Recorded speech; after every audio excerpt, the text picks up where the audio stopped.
Hello everyone once again. Today's question: is there a category available to sponsor your future partner, future husband, future wife, future civil partner when you are not married to them?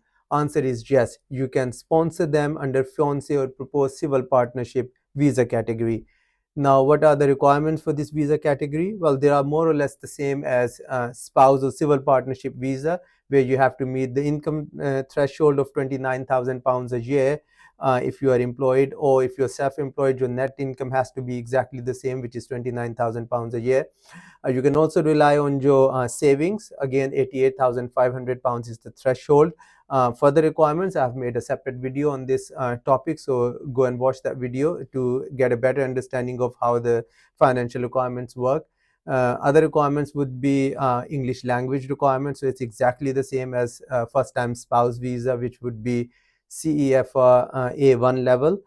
For home office is from home office is approved language English language test providers.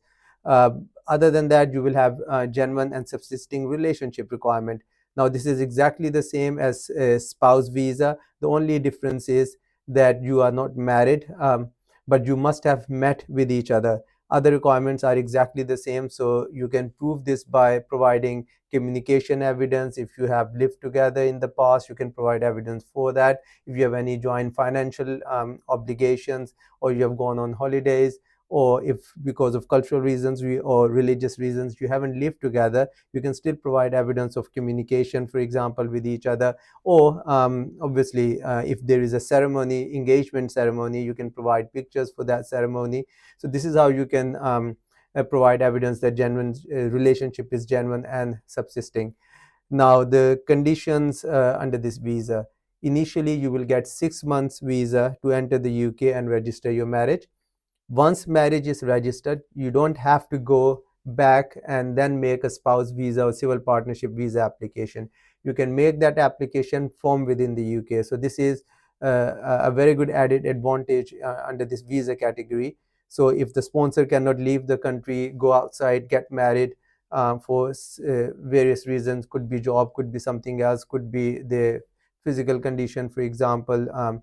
So the Under this category, you can sponsor your proposed civil partner or fiance. They can come, you can get married in the UK, apply for a spouse visa for them, and as soon as they get spouse visa, they get all the rights as a spouse of a British person or someone who's settled in the UK.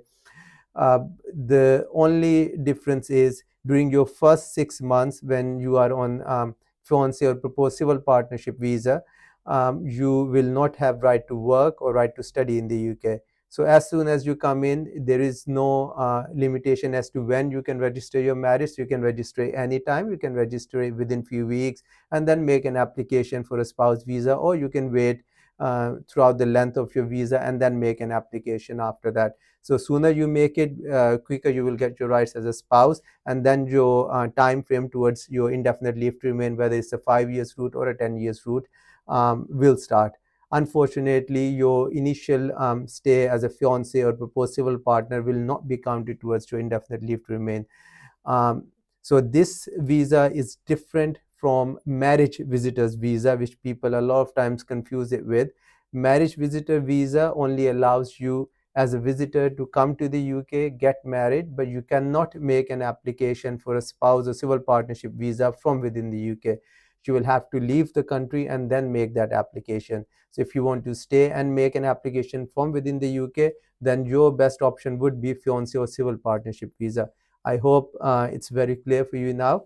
The purpose of this video is to make sure that if you once you make an application in any of the categories, you can make informed decisions and you would know what the requirements are for this visa category. If you still have any further questions, I'm happy for you to put it down in the comment section, or you can email me, you can contact me. All the details are on the page. And if you like these videos, please make sure you share it with those who probably would require this information. And you can obviously sign up for these videos so you don't miss any in the future. Thank you very much.